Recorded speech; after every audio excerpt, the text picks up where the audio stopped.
విషయంలో చాలా మల్టిపుల్ దందాలు జరుగుతున్నాయని నేను అధికారులకి ఎస్పీ గారి దగ్గర నుంచి సిఐ గారి దగ్గర వరకు మొత్తం అందరికీ ఇన్స్ట్రక్షన్స్ ఇవ్వడం జరిగింది. అలాంటివి ఎటువంటివి కూడా నేను చెప్తూనే ఉన్నాను. ఇసుక తవ్వకాలు చేయకూడదు, గ్రావెల్ తీయకూడదు అని ఇవన్నీ జరగట్లేదు. ఇవి జరుగుతున్నాయని చెప్తున్నారు కానీ అవి జరగట్లేదని నేను చాలా గట్టి నమ్మకంతో ఉన్నాను. ఎందుకంటే రెవెన్యూ అధికారులకి ఆర్డర్లు ఇచ్చున్నాం. అలాగే ఎవరైనా కూడా అలా తోల్తే కూడా ఎంఆర్ఓల దగ్గర నుంచి మైనింగ్ డీటెయిల్ దగ్గర నుంచి పర్మిషన్ తీసుకొని ఉదయం 6 గంటల నుంచి సాయంత్రం 6 గంటల వరకు వాళ్ల సొంత పనుల కోసం ఆ గ్రామస్తులు వాళ్ళ ఎక్కడుంటే వాళ్ళు తోలుకోవడం కోసం మాత్రమే మనం పర్మిషన్లు ఇచ్చున్నాం.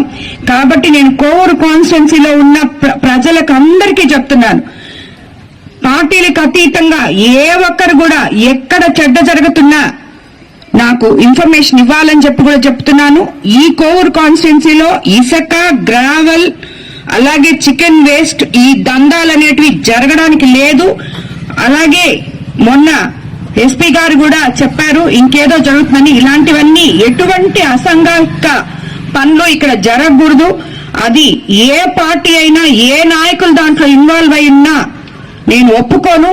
తప్పకుండా సీఎం గారి దగ్గరికి తీసుకుపోయినా అలాంటి పనులు ఇక్కడ జరగకుండా శిక్ష పడే విధంగా నేను చూసుకుంటానని చెప్పి మీకు అందరికీ కూడా మాటిస్తున్నాను. మనం బుచ్చి మున్సిపాలిటీని సెకండ్ గ్రేడ్ మున్సిపాలిటీగా అప్గ్రేడ్ చేసుకోవడం జరిగింది.